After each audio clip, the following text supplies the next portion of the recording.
I'm a musician, composer, and blogger, and I had an idea. What if every week I had a session followed by an interview with a different musician or group of musicians? This would allow me to catalog the music I was making with some of my heroes, along with their thoughts on music, life, and everything else.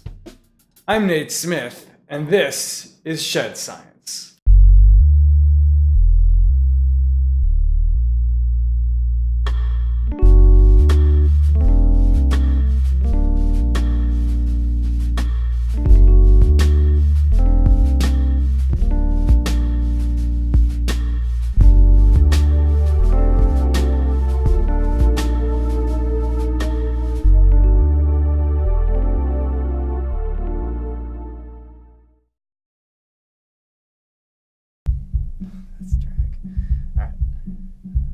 We're playing our mics, won't take that up.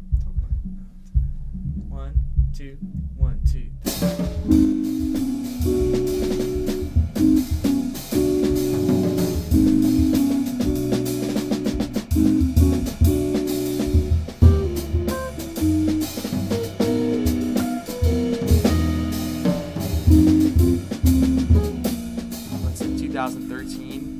Yeah. 4 years ago, I was an economics major at Tufts that knew maybe like 5 tunes. Yeah. You know, like it's like I like to think I've come a long way, you know, since then.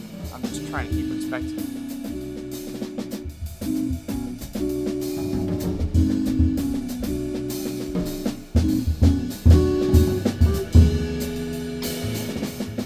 You know, for the longest time, music for me was something that I just appreciated, and I didn't really have any feeling that I could ever do that. You know, it's kind of just like, you know, for example, I remember seeing my first year at Tufts, seeing the Mingus Big Band at Riles, and just, you know, I think it was Wayne Escoffrey or someone solo, and it was just kind of like, it blew my mind. And you know what, dude, that's a zeitgeist thing. I saw them in Montana. That was one of the things that kind of got me thinking, oh, like, I might be interested in doing that. Yeah, but you know, it's like, so the reason I'm mentioning all this is because for the longest time, I didn't even comprehend the idea that I could be a professional musician. Yeah. I didn't apply to conservatories when I was in high school because I didn't think I could get in. I didn't think I had a chance. I thought I was so far away from what you needed, you know? Yeah. So it's only in the past 4 years or so, I'd say, that I've had the idea of playing music for a living.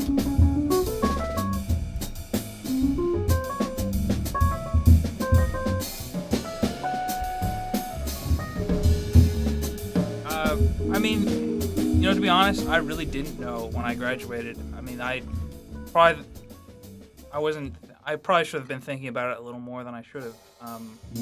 But you know, I think there's kind of a bigger tale to tell here. I mean, these are kind of economic things that you can see, like, Yeah. I mean, first of all, with the economy being the way it has been, that doesn't help anyone's gig situation. Yeah. You know, I think. Assuming they're trying to follow the traditional model. Right, of playing gigs and maybe some students on the side and tour and that kind of thing. Yeah. Well, like, what things have you done? Like, what steps have you taken in your career that you feel like are adaptive to the sort of new environment? Well, I think when the main thing I do other than jazz is I have my own kind of rock jazz band that's kind of my baby, and that's what I really want to do with my life. Killer.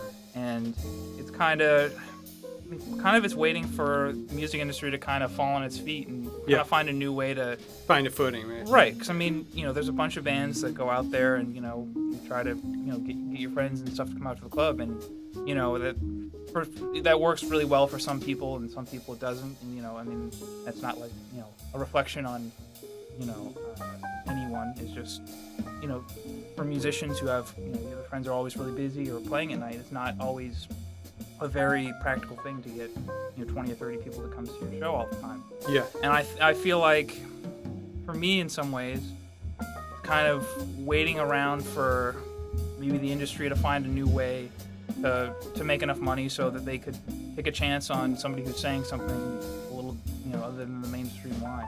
Yeah. And, you know, give them a chance to really find a real big audience.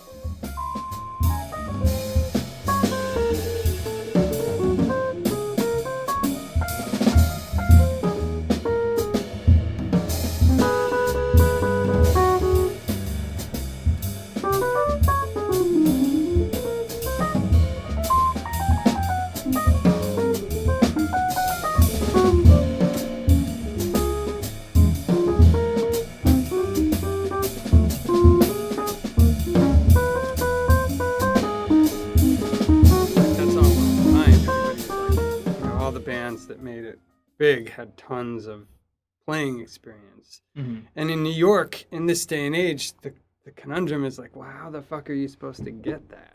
You know, like, You can experience playing together as a band. yeah, exactly, and playing in various incarnations and sharing your music with different people. And I feel like anybody who is willing to put in the time and hang around and finds a way that they can survive and continue to just apply their craft and improve on it bit by bit, they're increasing their chances of having their particular variety of music like rise to the top.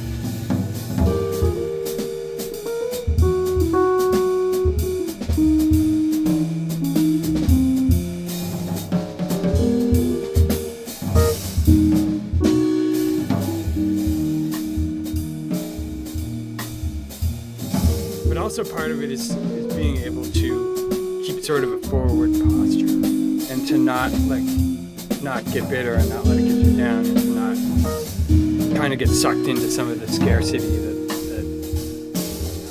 is always out there. I'm just starting to like I look at guys who've been here since like the 80s or the 90s and are not from here, are Right. still doing it. Maybe they're not signed to major labels or whatever, but they're still into it and they're still Yeah. have a fresh perspective on it and they're still happy, and I guess I look for Yeah. them for inspiration. But as for me, I have the same ups and downs that anyone else has.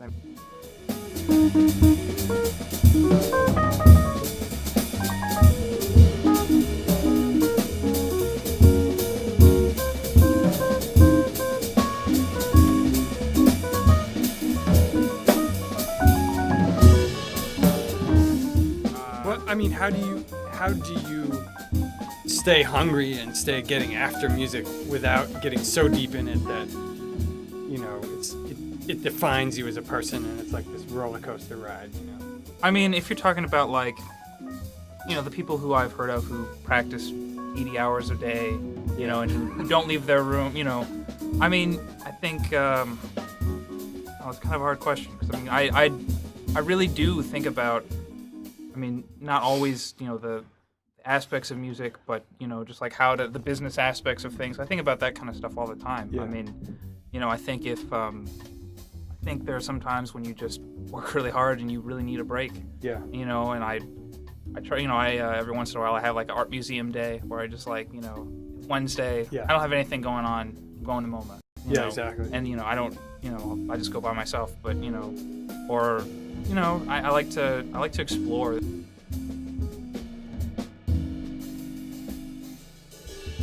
Well, the tune that we played of mine was called Question I've Had, Hmm. which is really more an allusion to the phrasing of the tune than it is to an actual specific question I've had. I like to think that I've had many questions, Yeah. and many of them have been unanswered, but I just think the tune has a sort of question and answer sort of vibe to it. Yeah. And Wish I'd known that before we played it. Thanks.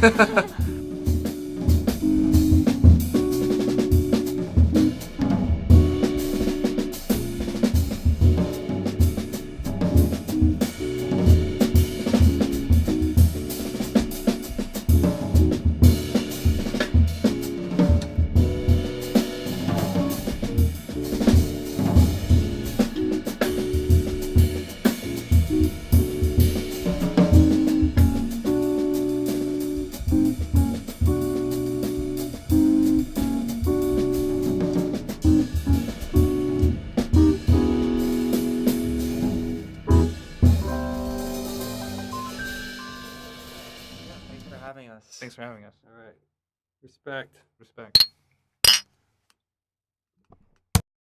Been listening to that record called Solo Monk, which is just except for the self-explanatory. So it's Monk with like big band.